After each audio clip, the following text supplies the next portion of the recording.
Welcome to GHOSTWATCH2016. We're watching Kamen Rider Ghost. My name is Coriander Dickinson, and I've seen some Kamen Rider. My name is Heather Deary. Wait, aren't you supposed to have seen all the Kamen Rider? Or am I supposed to see all? None of us have seen all of the things. You've seen some Sentai. Right. Corey's seen some Kamen Rider. And I'm Kate Stark, and I've seen none of anything, but I know what the order is. Right, okay. No, you're done. Yes, I'm just agreeing with you. Episode 16. Perfection, the White Rider. Last week on episode 15, we had a quadcopter, Boys Are Dumb, and Tasty, Tasty Necrom. I eat Necrom all the time. You're still really not okay with Tasty, Tasty Necrom, are you? It still sounds like dead rotting things, but Nope. I do eat dead rotting things. It is a lovely, very palatable amount of crom. The nay kind.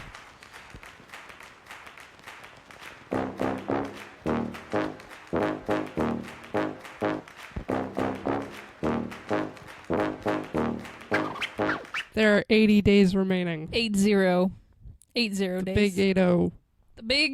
The big 80.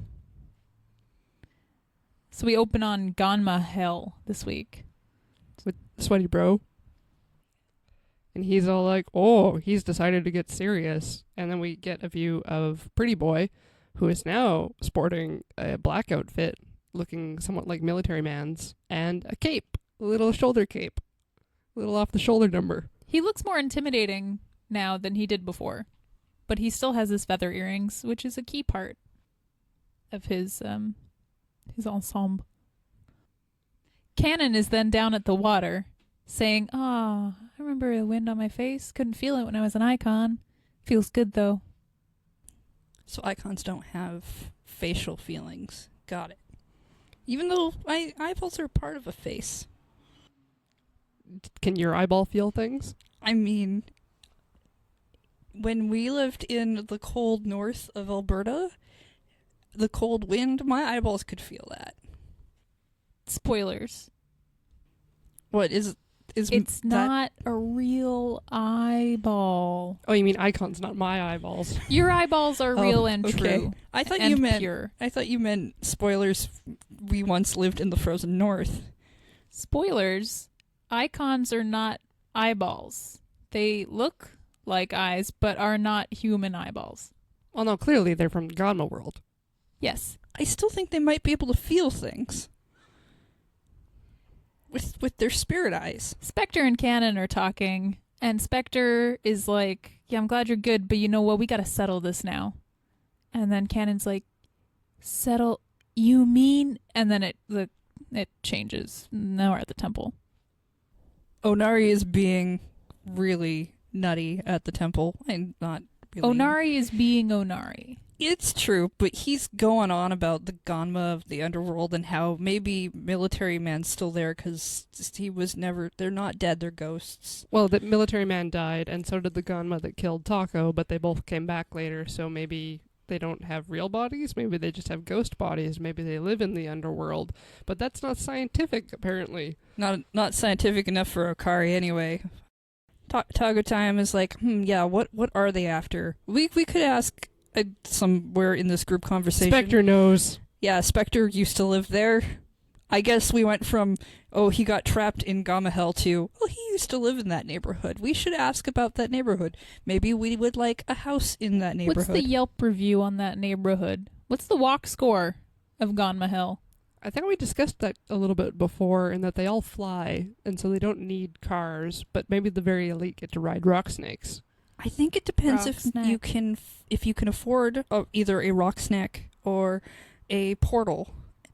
He's made of rock. That rock snack gonna get you places. What is the walk score in a place where you don't have legs?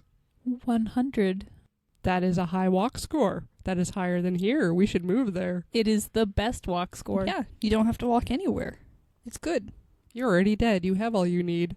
Seriously, if you can't afford a rock snack of your own, there are some other services, such as I'm not sure what an Uber equivalent would be for a rock snack, but I'm sure that exists. What about Lyft? Do they have Lyft for rock snacks? I would hope so, given that they don't have legs. Gamma World seems very corporate. Doesn't seem like a good environment for startups. So I think maybe they just all have catering and whatnot in their businesses. So you don't ever have to go anywhere. That sounds ideal. But maybe to get to the office you use like a subway snake for the undergrounds. They're not using all that ground anyway without their legs. So Spectre and Cannon show up at the temple, and Spectre has a little bouquet of flowers and takes it to Taco's dad's grave and says some words. And then Spectre turns to Taco and is like, I'm going back to Ganma World. I'm going to do it. And Taco's all like, no, don't go. You're my best friend. I have no one else. But then he says, well, I'll go with you. And the Spectre's like, no, dummy, you're going to stay here. And Taco's all like, actually, just tell me all about Ganma World right now. And then Spectre is all like, I'll tell you about Ganma World. Ganma World is... And then Onari screams and comes in. As he does. In between that, while they're having that conversation, we get a quick clip of Gramps kind of just being all worried and off. He's staring at a wall. Yeah, but then Yurusen pops up and scares him. Still dressed as the demon from last episode with Yeah. the blue wig and the tiger print cape. I imagine maybe they had a hard time getting that outfit off of Yurusen. They were like, we'll just keep it. He looks good in it. I might get one of my own. We should get them in cosplay at Next Packs. There's 3 of us. There's only 2 Oni. I see So- how it is. That's fine. It So- cuts to a scene of one of those eye portals opening, and then like a bajillion icons float out of it. So Onari is running out and screaming because of a video that he found online on JNet Doga. I think it's like Nico Doga. Oh, of course. This is exactly what happens every time we start a podcast. One of us comes in and is like, hey, did you see that video? That glass shark video? We need to watch that right now. And we have to watch like 3 videos before we start recording. He's made of glass. I know. He's in that dark water. That deep, dark water. So the video is of a park, and all these icons are floating around, and the title is something along the lines of like, unidentified floating objects. Oh, it's weird. So do you think that the icons just wanted to hang out at a park? Yeah, I mean, sometimes icons need downtime too. Maybe they just wanted to go in the swings. Or they are actually in an age-appropriate location? We do not know that there are not children icons. Little tiny children icons swinging, little baby bucket swings because otherwise they fall out. They're so cute. Oh god, I hate children icons. They're not so noisy. Annoying. They're so annoying. They're not noisy. They don't have mouths. They're only eyeballs. Okay. They're super cute. Okay, stop for a second. Cannon as an icon could speak. Musashi as an icon could speak. You know another icon in the later part of the episode can speak. You are full of lies.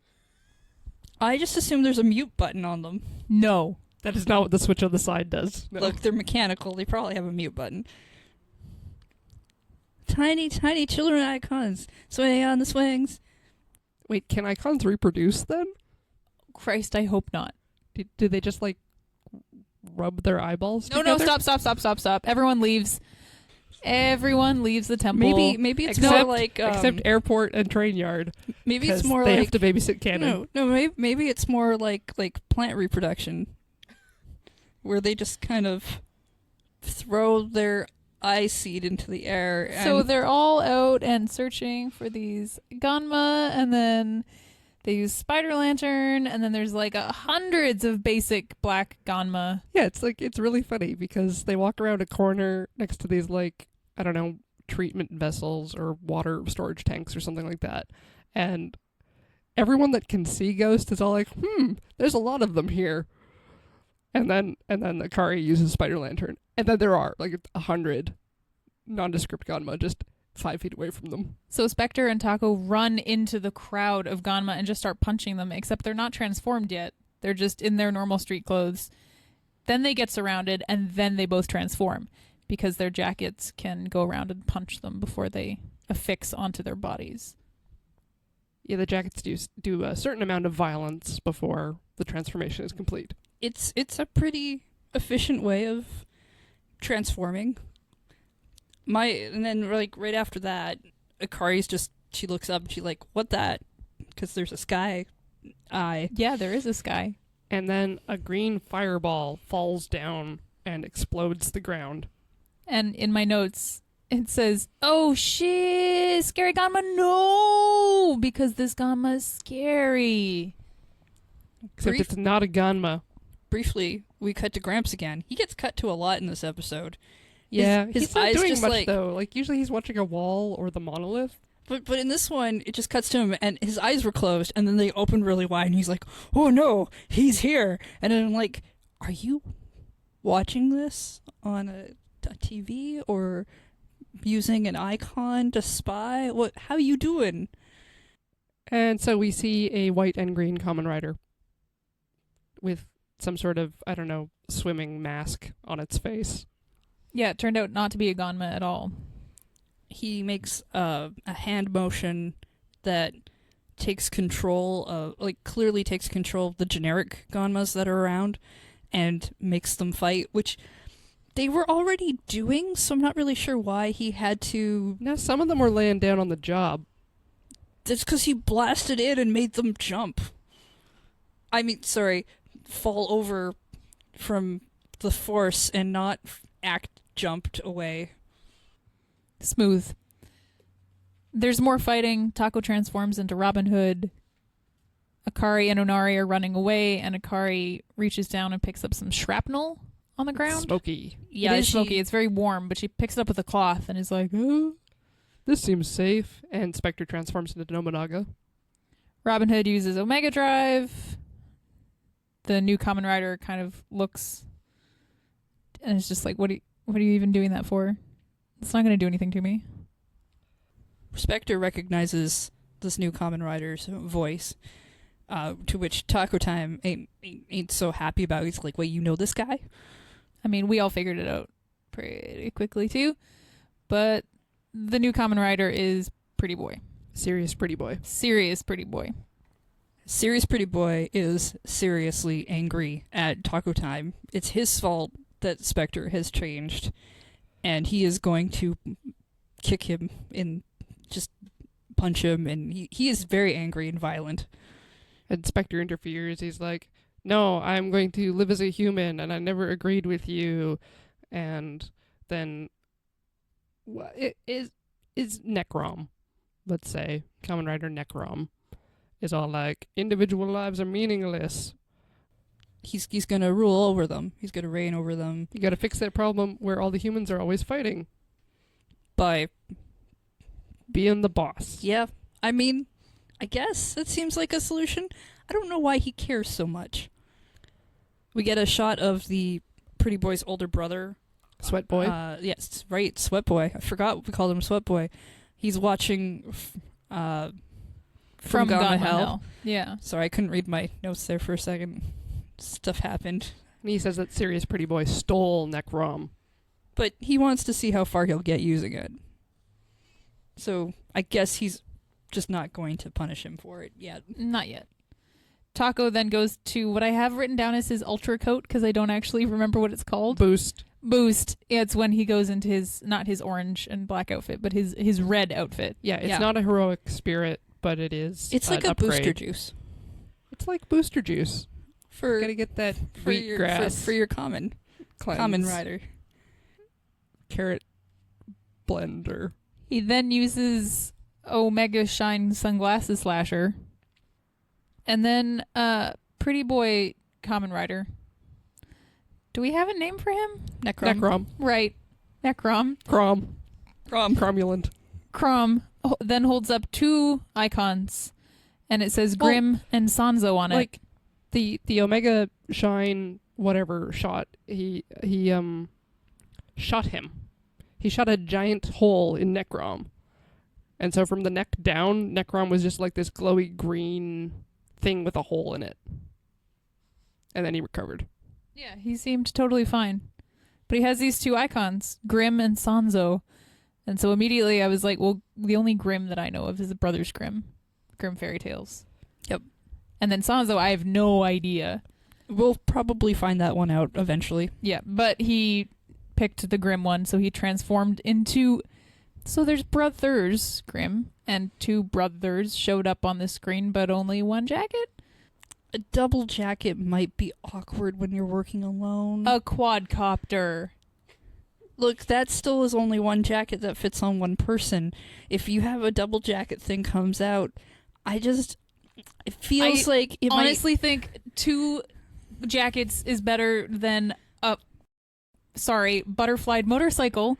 Look, if he pulls out two jackets, it's clearly gonna be like a friend coat, and He needs a friend. he doesn't needs have a friend, and his friend has clearly left him. If you would like to be his friend, please tweet us at GHOSTWATCH2016 on Twitter. Oh, so when we saw the two icons, there was a flashback to Eminem picking up the two. Yeah, Off the this is ground. actually it's a short flashback to remind you about what happened, which makes sense because this was actually a number of episodes ago. So I'm okay with this flashback. So the jacket itself, when it's not on him, Oh boy. has a pen nib for a hand, which I really liked. But the jacket, when he's wearing it, does not have a pen nib hand. However, it has a pen nib shoulders and hood and face, and the lapels of the jacket were pages of a book. And there are ink pots on the shoulders that the pen nibs are sticking into. Yep. The wrong way. Which Not is the normal way that you stick pen super nibs into an ink pot. dumb. Did we talk about some of the things that it says on the screen when he transforms? Eye drop, mega clarity, fighting pen. I like fighting pen. Fighting pen is good. Eye drop Grimm's is also very good. Mm. The jacket then fights the boys, being Taco and Spectre. Yeah, we had a hard time figuring out what this jacket looked like because he wouldn't stand still, and they're in a very dark and closed space. And then he stood still for a moment so that the pen nibs on his shoulder could whip out and slap and then grab onto them boys. Still, like, attached to the jacket, though. And it grabs them and it smashes them repeatedly into the ceiling because they're in a warehouse, and then also the pillars that are on the walls, and then also the floor. They need to leave. Spectre and Taco, the two boys, they know they need to leave. They summon the Houdini bike. Yep. Which comes in from the side somewhere, and they go to leave, but before they do, it attacks Pretty Boy. They're riding Necrom. on top of it. They're Oh, yeah, they're riding on top of it. Spectre is wearing the quadcopter, and Taco Time is standing on top of it like a hoverboard, which is really weird. Yeah, it's And then pretty, it just pretty normal. smacks into Necrom several times and then flies away. Like, okay, first off, they both have motorbikes. They both have, like, sentient motorbikes. So, like, Spectre's got his pre-butterflied bike, and then Taco has Ghost Striker. Or maybe even Captain Ghost. So they both have ways to get out of this already without a backpack, quadcopter, hoverboard combination. Situation. But they chose this. Mm-hmm. This is the life they chose. Pretty Boy untransforms, detransforms, deforms. Deforms. I mean, all those seem Takes his accurate. jacket off. He takes his jacket off. So when we cut to the temple, Taco Time is questioning Spectre. How do you know this guy? What's going on? And now Spectre just doesn't want to answer these things, and he leaves. And Cannon overhears and is like, "Oh, you know Prince Pretty Boy?" He was the one who took care of us when we were in Ganma Hell. He was my brother's best friend. They were best buddies. Buddy And friends. Taco Time's confused by this because he's like, but they were fighting. You don't fight your friends. Bull. You totally fight your friends. I mean, Taco Time should know this. He's been fighting Spectre, and now they're not fighting. But sometimes they're clearly fighting. Friendships sometimes have fights. Akari walks in with a little tray with a piece of the icon that she picked up earlier that she's been inspecting. It's part of a Ganma icon. The students are very interested in it as well. Akari then asks Kanon about icons and says she doesn't remember. She only remembers being inside of one. Suddenly she lived inside of one, but doesn't remember anything else about it. Doesn't know how she got there. No. I mean, that might be why she can remember. And then someone in the room asks, "Where's Onari?" We see Onari in the shittiest disguise in the world. It's classic. It's classic for this kind of thing. So what you saw, Kate, was like the hat, some sunglasses, and a face mask that would be for I have a cold. So that's like every disguise of I have to trail a person in anime and live action Japanese. But why? Because it covers your face. No one can figure out who you are if they can't see your face. Nobody wants to look at a person who's probably sick in case they catch whatever they got. Onari is still wearing his orange monk robes. That was my thing, which is like he's pretty obvious. That's Onari completely should have been wearing a trench coat or something else that is still very obvious, but not what he's wearing. But it is Onari. He's kind of more excitable than really fully thought out plans. We cut to Prince Pretty Boy staring at the sun. I screamed at the television, "This is how you get cataracts." I'm not sure he's looking directly at the sun. He was looking directly at the sun. Totally. Because he just seemed very mad at Taco Time. Oh, was he mad? He looked more wistful. Like he's all like, I'm enjoying the slight breeze that is here in this park. I'm enjoying ruining my eyesight forever. But he kept thinking about how awful Taco Time was and how he is the fault of why Spectre is not his friend anymore. Then we're back at the temple again. Doing science. This montage is the best. It's super good. Akari and the two students doing all these experiments on this scrap of Ganma icon. They put like a blowtorch to it. They tried to destroy their only sample. They took a hammer to it, and she was smashing it, but it did not break. She was boiling it in some mystery liquid. Yeah, she like put other liquid on top of it. Like blowtorch. It would have made sense if she was trying to cut it into pieces to do certain things with. Cut my life into pieces. But yeah, she kept doing the same experiment with the same piece, and then, well, different experiment. At the end, she was just like, I don't know what this is made of. Then we see Taco sitting on the steps in front of the temple, and this little icon pokes out of his jacket. Little green icon. Just go, hey, buddy. But doesn't say anything. Now we're down at the river. We've got Pretty Boy. We've got Spectre. We've got Onari. Oh, he's the worst. He says, I should really be telling Taco about this. And then screams, because he doesn't have cell service. And then screams again because he says, and I quote, maybe there's Wi-Fi over yonder. And he runs off. Well, I mean, all we have is Spectre and Pretty Boy facing off at each other at the waterfront. They can't agree about anything, so they'll just fight. And where we finally get to see Pretty Boy's full transformation, which has...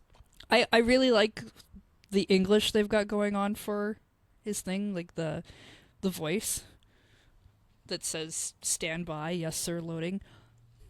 I remember what anime I was thinking of now. It was Nanoha. It's a magical girl anime. Yeah, I love that one. Where the staffs are very science-like, and in English will say things like, loading, yes sir. It's my favorite one. It's really good anime. So what Pretty Boy does is he takes a big chunky bracelet. I described it as a Pip-Boy. Slaps it on his arm, holds it up next to his chest, twists it so a big thing just like pops vertical on it, holds it out, hits a button on the side, and then reaches in on top and very daintily hits a button on top that drops a bit of fluid onto an icon. Corey exclaimed, "It's an eyedropper!" It totally was a dainty eyedropper transformation. And he had a really good transformation line, too. Crush the invader. Oh, Crush Invader. Crush invader. And then we get Spectre, who transforms into Nobunaga, but we all Boring. know what that's like. And then they fight. And they fight for a bit. Whatever. Gramps is staring at the monolith, watching, I guess. Normal. Totally casual. They really want him shown off more this episode. I guess he wasn't around much last episode. Maybe. I mean, they there's got some- probably a reason for that. He's boring now. And we cut to Taco on his motorbike, I guess furiously searching for Spectre or whatever. Now, Pretty Boy and Spectre were fighting at a waterfront by a railing. Yeah, on like a walkway. Suddenly, they're at like an industrial wharf. Well, clearly they stopped fighting and went, you know what, we need more space. And then they walked over. But this is the Maybe first took time. a subway or a rock's neck. Because, I mean, Pretty Boy can do that. This is the first time we've seen like an actual transition here because they pan over from Taco on his motorbike to the wharf. Eh? Pretty Boy then throws a bunch of basic Ganma around again. And then sucks them into his suit.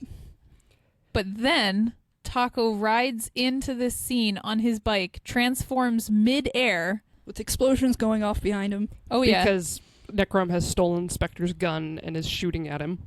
Pretty Boy punches Spectre with his angry fists. Then we get a speech from Taco Time about you guys are friends, so you should understand your feelings.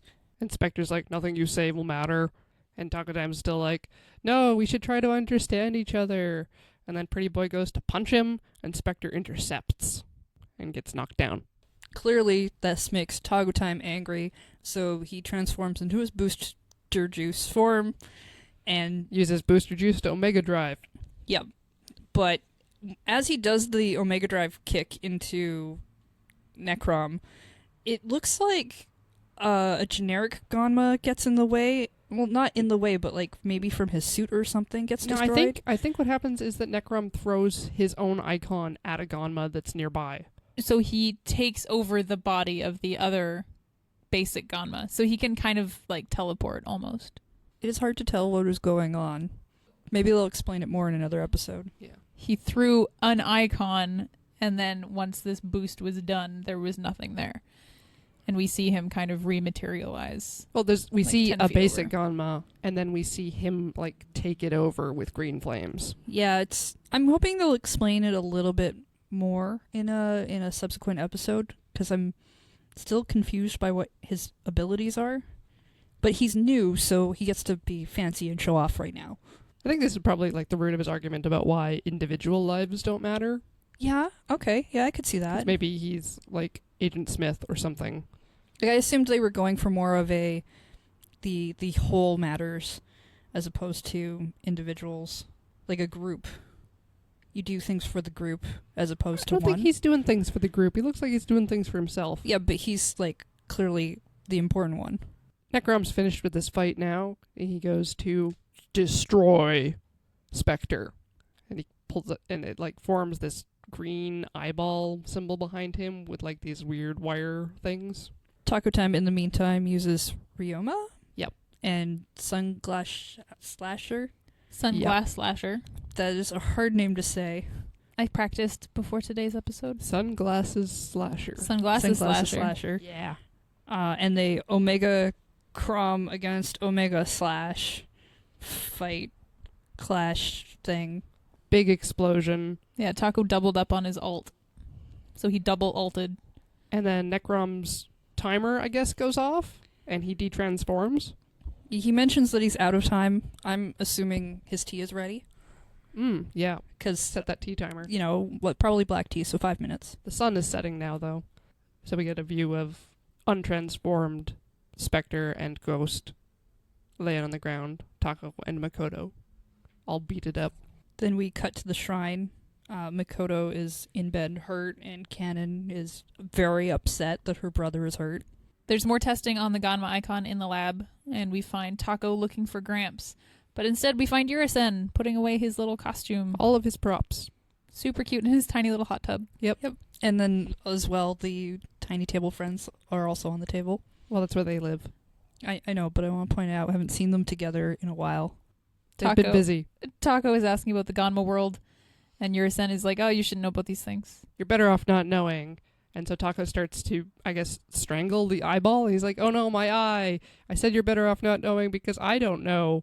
Or I'm better off not knowing anything. And then he runs away. Then the Robin Hood icon, which has kind of been making appearances every so often and wiggling around in Taco's shirt, jumps out and just sucks Taco into the icon. Then they're in a forest. Robin Hood's impressed that Taco tried to mediate a friendship, but not all ideologies are compatible, so sometimes you have to fight. I was really impressed that an entire forest could fit inside an icon, and I think Musashi's getting robbed with his room space. Maybe Musashi just didn't want to show Taco all of his crap. There could Robin have Hood been more. seems to have no possessions, whereas Musashi is clearly in a house. Okay, no, you're right. Yeah. I would also want to show my friends the cleanest room and not the rest of the house. It's also possible that the Musashi room that they had their thing in was the meeting room.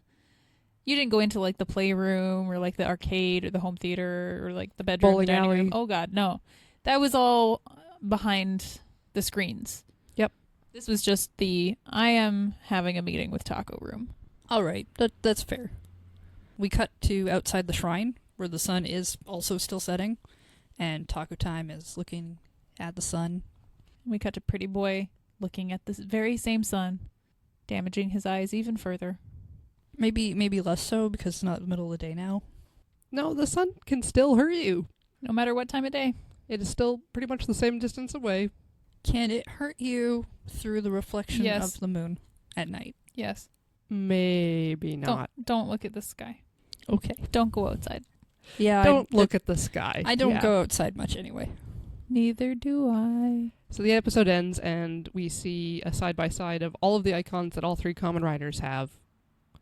So now there's just a little tiny wedge of Necrom with his little two icons. Necrom. Necrom. Tasty Necrom. Good ep. Lots of stuff going on. Very many things happen. And we all called that earlier. I'm pretty sure several episodes ago we said that he would be a Kamen Rider. We totally did. You can go back in time to listen to that. Or you could just listen to it. I don't think you have to go back in time to listen to them. Nope. Time travel. All right. Thanks so much for listening this week. You can find us on Twitter. At GHOSTWATCH2016. You can find us on iTunes. At GHOSTWATCH2016. You can find us on YouTube. At GHOSTWATCH2016. You can find us on LinkedIn. No, you cannot. Damn it. I'm really trying to sneak that in. Where else? That's it. We have a website. GHOSTWATCH2016.xyz or Z. Depending on what country you reside in. Thanks for listening, everybody. We will talk to you soon. Goodbye. Bye. Goodbye.